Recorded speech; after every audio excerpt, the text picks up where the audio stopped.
नमस्कार आप सभी को पुनः अपने YouTube channel the Guru Bharat sir पर। और आज हम लोग कक्षा 7 के जो हमारे अतीत बुक हैं उसके जो टॉप 30 क्वेश्चन है वो मैं लेकर आपके सामने हाजिर हुआ हूँ। जो आपकी तैयारी, चाहे भले आप रेट की कर रहे हो, पटवारी की कर रहे हो, कांस्टेबल या R S second grade first grade, PTI या किसी भी पीटीएटी बीएसटीसी, उन सब के लिए क्वेश्चन आपके लिए यूजफुल होंगे। तो इस टॉप 30 क्वेश्चन की सीरीज के साथ अपन पुनः हाजिर हूँ मैं, और अपना आज ये सीरीज स्टार्ट करते हैं कि अरब भूगोलवेता अल इदरीसी ने भारतीय उपमहाद्वीप का मानचित्र बनाया था 1154, 1720, 1340, 1950। तो ध्यान रखना, इसका सही आंसर होगा 1154 ईस्वी में। तो 1154 ईस्वी में इन्होंने भारत का नक्शा बनाया था, मतलब ठीक है ना। अब हम क्वेश्चन नंबर नेक्स्ट की तरफ बढ़ते हैं। क्वेश्चन नंबर सेकेंड, मतलब कि इतिहास के मध्यकाल की अवधि निर्धारित की गई है। 8वीं सदी से 15वीं सदी तक, 8वीं सदी से 13वीं सदी तक, 8वीं सदी से 8वीं सदी 18वीं सदी तक, और 8वीं सदी से 16वीं सदी तक। तो ध्यान रखना, इस क्वेश्चन का सही आंसर होगा 8वीं सदी से 18वीं सदी तक इतिहास के मध्यकाल की अवधि निर्धारित की गई है। अब हम क्वेश्चन नंबर थर्ड की तरफ बढ़ते हैं कि मानचित्रकार वह व्यक्ति है जो बनाता है कार्टून, नक्शे, पांडुलिपि, खिलौने। तो ध्यान रखना, मानचित्रकार वह व्यक्ति होता है जो नक्शे बनाता है, ठीक है ना। अब हम क्वेश्चन नंबर 4 की तरफ बढ़ते हैं, और हमारा क्वेश्चन नंबर 4 है कि 14वीं शताब्दी के इतिहासकार जियाउद्दीन बर्नी ने अपना वृत्तांत पहली बार कब लिखा था या कब लिखा था? 1355 ईस्वी में, 1356 ईस्वी में, 1358 ईस्वी में, 1354 ईस्वी में। तो ध्यान रखना, इस क्वेश्चन का सही आंसर होगा 1356 ईस्वी में, यानी ब। इसका सही आंसर होगा ब। अब हम क्वेश्चन नंबर 5 की तरफ बढ़ते हैं, और हमारा क्वेश्चन नंबर 5 है कि मध्यकाल में संस्कृत ग्रंथों के ज्ञान के कारण समाज में बड़ा आदर होता था। राजपूतों का, मुगलों का, ब्राह्मणों का, वेश्यों का।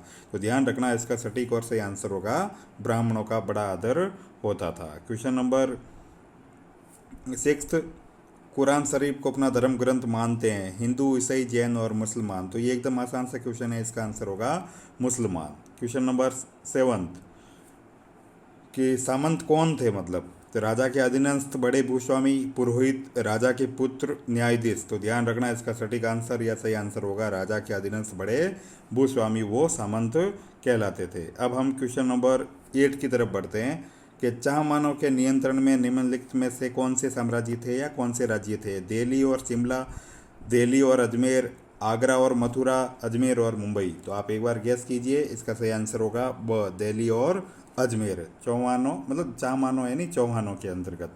क्वेश्चन नंबर नेक्स्ट 9 के प्राचीन राजाओं द्वारा प्राप्त लगान एवं राजस्व राशि को उपयोग में लिया जाता था मंदिरों एवं दुर्गों के निर्माण में, प्रशासन के संचालन में, युद्धों को लड़ने में, या उपयुक्त सभी कार्यों में। तो ध्यान रखना, इसका सही आंसर होगा उपयुक्त सभी कार्यों में, ठीक है ना। अब क्वेश्चन नंबर नेक्स्ट 10 कि अफगानिस्तान के सुल्तान मोहम्मद गोरी को हराने वाला प्रसिद्ध चौहान शासक था। ध्यान रखना, 2 युद्ध हुए थे, तराइन का फर्स्ट युद्ध और तराइन का सेकंड युद्ध। तो फर्स्ट युद्ध में जो हराया था वो जयचंद पृथ्वीराज चौहान तृतीय, अशोक या राज राजेश्वर। तो इसका सही आंसर होगा पृथ्वीराज तृतीय, ठीक है ना। अब क्वेश्चन नंबर 11 की तरफ बढ़ते हैं हम लोग, और क्वेश्चन नंबर 11 है अल हिंद पुस्तक के लेखक है कल्लन अबुल फजल अल बैरूनी, अमीर खुसरो। तो ये क्वेश्चन थोड़ा सा इंपॉर्टेंट है, तो इस क्वेश्चन को थोड़ा ध्यान से देखना आप लोग भी। तो इसका सही आंसर होगा स, अल बैरूनी। थोड़ा ध्यान रखना भाई, ये क्वेश्चन थोड़ा अच्छा है अब तक जो क्वेश्चन हमने पढ़े हैं उनमें से। क्वेश्चन नंबर 12 है कि दिल्ली सल्तनत का प्रथम दाह शासक कौन था? मतलब इल्तुतमिश, कुतुबुद्दीन ऐबक, रजिया सुल्तान, बलबन। तो ध्यान रखना, इस क्वेश्चन का सही आंसर होगा कुतुबुद्दीन ऐबक। अब हम क्वेश्चन नंबर 13 की तरफ बढ़ते हैं, और क्वेश्चन नंबर 13 है हमारा कि निम्न में से कौन सा दिल्ली सल्तनत के अंतर्गत लगने वाला कर नहीं था? खराज, मवेशियों पर लगने वाला कर, आयकर, या घरों पर लगने वाला कर। तो 13 का सही आंसर होगा आयकर। उस टाइम नहीं लगता था, ध्यान रखना, इसका सही आंसर आयकर था मतलब।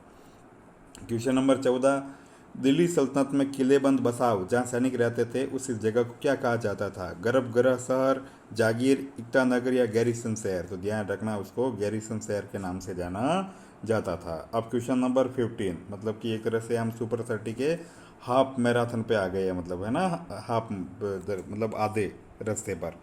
मौट की मस्जिद जिस शासनकाल के काल में बनी थी वह था मतलब कुतुबुद्दीन ऐबक, इल्तुतमिश, सिकंदर लोदी, अलाउद्दीन खिलजी। तो क्वेश्चन नंबर 15 का सही आंसर होगा सिकंदर लोदी। क्वेश्चन नंबर मतलब यह आंसर नंबर थर्ड सी। तो मित्रों और दोस्तों और भाइयों और बहनों, इस चैनल को अधिक से अधिक लाइक कीजिए, सब्सक्राइब कीजिए, दोस्तों के बीच में साझा कीजिए, शेयर कीजिए और कमेंट बॉक्स में कमेंट कीजिए, लाइक कीजिए और अपनी तैयारी को अनवरत जारी रखिए। उस तैयारी के लिए मेरी तरफ से आपको हार्दिक शुभकामनाएं हमेशा रहेगी आपके लिए।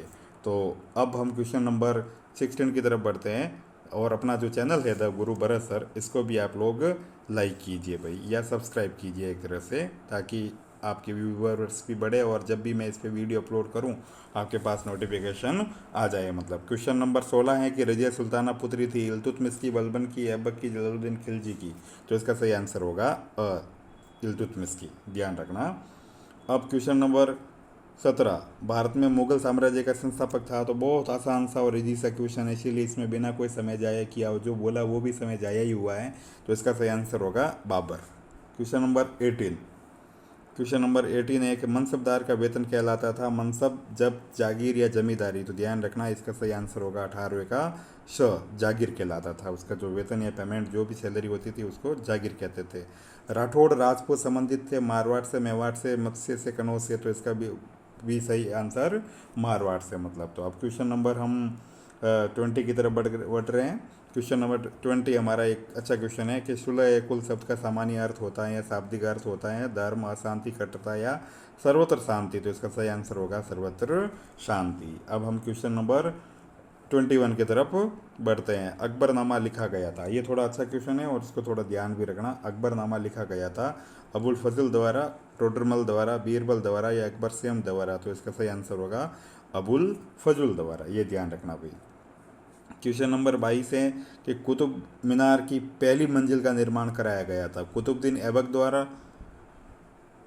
इल्तुतमिश द्वारा, मोहम्मद तुगलक द्वारा या अलाउद्दीन खिलजी द्वारा। तो क्वेश्चन नंबर 22 का सही आंसर होगा भाई कुतुबुद्दीन ऐबक द्वारा। अब हम क्वेश्चन नंबर 23, ताजमहल किसके द्वारा बनाया गया था या कौन से बादशाह द्वारा। तो बिना कोई समय जाए किया हुआ इसका सटीक आंसर होगा शाहजहाँ के द्वारा बनाया गया था। अब हम क्वेश्चन नंबर 24 की तरफ बढ़ते हैं कि कुतुब मीनार की सतह निम्न में से कैसी है, जो इसका सरफेस एरिया वो कैसा है, त्रिभुजाकार, आयताकार, वर्ताकार, वक्राकार या कोणीय। तो ध्यान रखना इसका सटीक आंसर होगा वक्राकार या फिर कोणीय। अब हम क्वेश्चन नंबर 25 की तरफ बढ़ते हैं कि हौज सुल्तानी किसने बनवाया था। ये जो हौज सुल्तानी है वो किसने बनाया था, सुल्तान इल्तुतमिश के द्वारा, कुतुबुद्दीन ऐबक द्वारा, अलाउद्दीन खिलजी द्वारा या रजिया सुल्ताना के द्वारा। तो ध्यान रखना 25वें का सही आंसर भी अपना सुल्तान इल्तुतमिश ही होगा मतलब। क्वेश्चन नंबर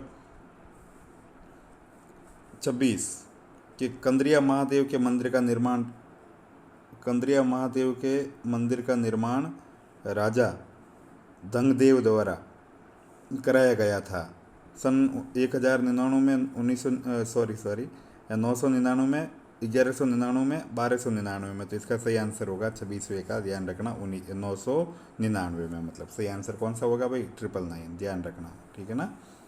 अब हम क्वेश्चन नंबर 27 की तरफ बढ़ते हैं कि हम्पी राजधानी थी विजयनगर साम्राज्य की, मुगल साम्राज्य की, चोल साम्राज्य की, पल्लव साम्राज्य की। तो ध्यान रखना इसका सही आंसर होगा हमारा विजयनगर साम्राज्य की। अब क्वेश्चन नंबर 28 की तरफ हम बढ़ रहे हैं मतलब। तो ये था भाई कि दूर देश के लोग सूरत की यात्रा करने आते थे क्योंकि एक तीर्थ क्षेत्र था, पश्चिम एशिया का वाणिज्य केंद्र था, ताजमहल था या सर्वदेशीय शहर था। तो इसका सटीक आंसर होगा ब, यह एक पश्चिमी एशिया का वाणिज्य केंद्र था मतलब, ठीक है ना। क्वेश्चन नंबर 29, सेकंड लास्ट आज की सीरीज का, कि मसूलीपट्टनम प्रसिद्ध था हाथी व्यापार के लिए, मंदिरों के लिए, तांबे और चांदी की कलाकृतियों के लिए, मसालों के लिए।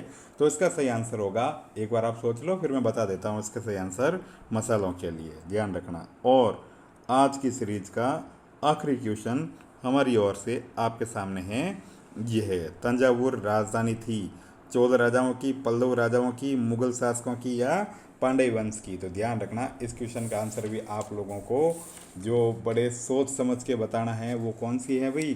जो सही आंसर जो इसका सटीक आंसर है वो ये है कि चोल राजाओं की। तो पुनः एक बार आखिरी बार आप लोगों से गुजारिश कि इस चैनल को अधिक से अधिक सब्सक्राइब कीजिए ताकि आप तक ये मेरे हर एक नए वीडियो की नोटिफिकेशन आते रहें। लाइक कीजिए और दोस्तों के साथ ग्रुप में शेयर कीजिए। आप सबको तैयारी के लिए ऑल द बेस्ट, बहुत सारी शुभकामनाएं। और हम इस सीरीज़ को और आगे 2 और 3 पार्ट में लाकर आपके 7वीं की बुक्स देखने को आपकी ज़रूरत नहीं रहेगी। तो उन सब के लिए मेरी शुभकामनाएं। और अब हम इस सीरीज़ के लिए आपको कहते हैं ऑल द बेस्ट।